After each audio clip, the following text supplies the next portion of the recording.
Hey everyone, this is Portlet Discussion number 13. Ghosts. Alright, so we got great topics from you guys. I'm Jacob. I'm Anton. I was going to introduce you. I was going to say, this is Anton. Really. You wouldn't have to say anything. It's cool, it's cool. No, we're good. Alright, the first topic comes from Wesley Dodds, and the topic is fedora-clad crime fighters. Now, I just want to say, before we get into this topic, that if you are interested in the subject of fedora-clad crime fighters, there really is no better blog than wesleydodds.tumblr.com. And that's an official Jacob Rubin endorsement. Anton, would you like to go first? Sure. Rorschach. Rorschach is dope. Awesome character. Pretty terrifying. Yeah. Yeah. Apparently, we weren't supposed to like Rorschach. I can see that. Yeah, Alan Moore wanted Rorschach to be like, he wanted us to really be rooting for Night Owl, and then Rorschach kind of became the favorite. Well, I think it's just because he's more badass than Night Owl. Duh. There's not really anyone more badass than... I mean, you could count the comedian, but he was a dick, so nobody really likes the I comedian. mean, Rorschach was also a dick. But yeah. But, I mean, at the same time, he had such a shitty life, and we feel like that he kind of deserves... more than everyone else, he should be fighting crime, just because he needs to fight crime. Yeah. Like, Night Owl just did it because he looked up to the previous Night Owl. Dr. Manhattan was ambivalent about everything. The comedian was a crazy lunatic who just... some sort of adrenaline junkie or death junkie or some shit. Ozymandias was just trying to prove how smart he was, but Rorschach actually cared. You know? Yes, he cared. More than the other main characters. I mean, then there's... You take into account, like, the Minutemen and whatnot, but we don't really know their motivations. We didn't really get a whole lot from them. Yeah. Which the Before Watchmen prequels might give us some light on that, but if it's not written by Alan Moore, then it's... I mean, I'll probably look at it, but honestly, you know, fuck it. Right? Right? Did you hear about that, Before Watchmen? You didn't hear about that? They're doing prequels. They're doing 8 miniseries or 6 miniseries about the characters from Watchmen that take place before Watchmen. I mean, is this the same people who did the movie? No, it's comic book people. It's comic book writers. Yeah, I don't know, some of them might be fine. Anyway, and then the other fedora-clad crime fighters I'm sure exist. I like the Sandman. I think the character Wesley Dodds is dope. Second topic comes from Low Art High Craft, who posted a photo that was a picture of a stylistic version of Donald Duck, and it said, "Oh God, I am Donald Duck."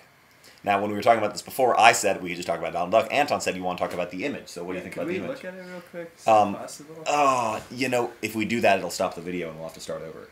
Alright, well, it looked like he might have had his head cut off. Yeah, right? There was like, yeah. Yeah, so... If you look at the previous post, you can It's see. just very gory and terrifying. But there's no blood or anything. It was just kind of like... I thought there was blood. No, there was no blood. You sure? Yeah. That's why we should have looked at the others. Yeah, no, I think that was just... There was like kind of a puddle behind it, but I don't think it was his head cut off. I think his head was just floating. Like Rayman. You know how Rayman, his limbs are just floating? Maybe it was a commentary on how animation was done, where characters would have their body parts animated separately, so you'd have animation cells with floating heads and floating arms, and then you just move them in with the characters, but you'd have, like, if you moved the cells out of order, they'd be just, like, body parts flying in all directions, which is a cool thing. It's a very strong red. Yeah. It's an intense color. Yeah. I thought that's what it was about. And I think Donald Duck is an awesome, just goofy, classic character, you know? That's kind of aged. Yeah. Yeah. Yeah. He's more or less the same. Like, they have this cartoon, this thing they show at Disneyland with Donald and Steve Martin giving a history on Disneyland, which is pretty amusing. And Donald Duck's trying to blow up Steve Martin and shit. Is there a new Looney Tunes show? This is Disney, motherfucker. Fuck. Looney Tunes isn't on the subjects tonight. We'll have to sad. talk about Looney Tunes later. Alright. Alright, next topic comes from Seven Samurai, who posted a screen grabs from a Season 2 episode of Parks and Recreation depicting Tom Haverford looking at a piece of art from the episode The Camel. Tom Haverford looking at a piece of art and going, "A piece of art caused me to have an emotional reaction. Is that normal?" So there are many directions we could take of this. We could talk about Parks and Rec, we could talk about art, we could talk about Aziz Ansari, we could talk about emotional reactions. What do you think? We can talk about Parks and Rec. Yeah, so I think let's talk about Tom Haverford as a character and what this scene really means for Tom. See, Tom is all about, he's very focused on the now and focused on what's cool right now, and to be completely, and like, especially the mainstream level of cool. Like, he's really into hip-hop and action movies and cheesy TV and whatnot, reality TV. He's really into, like, the very current stuff. So for him, art is old school. Like the idea of just visual art of paintings and whatnot isn't really something that he's interested in because it's not something that he's exposed to or that he has a passion about.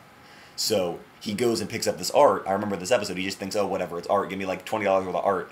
And then he starts feeling things, which means that potentially because of his obsessions, his pop culture obsessions, Tom might be the most emotionally vulnerable character on the show because he really like found an attachment to this thing that he never really had an experience relating to. Do you remember where the painting comes from? He goes to the Pawnee Art College and just gives the guy $20. Wow. Yeah, because he doesn't care. He has no interest in non-nude images. That's what he says. God, okay, I fucking love Parks and Recreation, and I love the characters. And if you guys haven't heard me talk about how great Ann Perkins is the best character on that show right now. I swear to God. Right? Yeah. Sure. Great. Moth Dog submitted a GIF of Abed dancing, doing that like from I forget the name of the episode of Communication Studies. Jesus, I just watched it, so it's not weird. The one where Jeff and Britta drunk dial each other. Britta drunk dials Jeff, and then Jeff gets drunk with Abed and drunk dials Britta. And they did a dance scene that was an homage to The Breakfast Club. Oh, right, The dance scene in The Breakfast Club. And I love that because that's such a good scene in The Breakfast Club. And then they did it. When you notice the pop culture references on Community, I feel like it's a really good feeling. Like, they did the episode where they played pool and they played Werewolves of London with a Warren Zevon song. Apparently that's referencing a movie that I haven't seen. But when I saw this, I'm like, oh shit, they're doing The Breakfast Club. And it was just, I don't know. I thought that was really funny. See, I feel like a lot of shows do, like, pop culture references, Mm-hmm. but, like, few shows, and Community is one of those few that references itself a lot. And I think that really gives the characters a lot of depth. Yeah, I mean, Abed is a major... It's basically... because of Abed, the show has this really weird, different life, because it's so self-referential. You know, this is, like, shows like The Simpsons and South Park, and, I don't know, I'm trying to think of any other, like, live-action sitcoms. Scrubs, I think, does this a bit. I never really watched Scrubs a whole lot, but where they become meta and self-referential and, like, play with their tropes. That's what makes them, like, classics. I don't know. And I think Community does a really good job of that. Yeah, do you feel like that dancing is out of character for... I'd say yes, but we remember a few episodes earlier we saw Troy and Abed and Jeff crumping in one of the credit sequences. These are guys who dance. They dance for fun. They go to all the school dances, all 5 dances. That's the dean's shirt, but still. They go to all these dances. These guys like dancing. Yeah. Yeah. Right, and Jeff also likes movies. He makes just as many pop culture references as Abed. In one episode, he talked about a show that Abed had never heard of, Cop Rock. I've been rewatching season 1. I swear to God, this isn't like just something that's permeated completely my brain. This week, I've been watching old episodes from season 1, just like, I don't know, Jesus. Knowing you, I think it won't take long until it is permeating your brain. Whatever, shut up. Phoenix Pen supplies the topic of butt nipples. Pretty serious disease. Yeah. My grandpa actually died of butt nipples. Your grand what? My great aunt. Great aunt. Yeah. Died of butt nipples? Mm-hmm. Did they just spread to the rest of her body? And then she was known as the aunt with all those nipples? On like her forehead and fingertips and shit? Yeah, yeah. Were they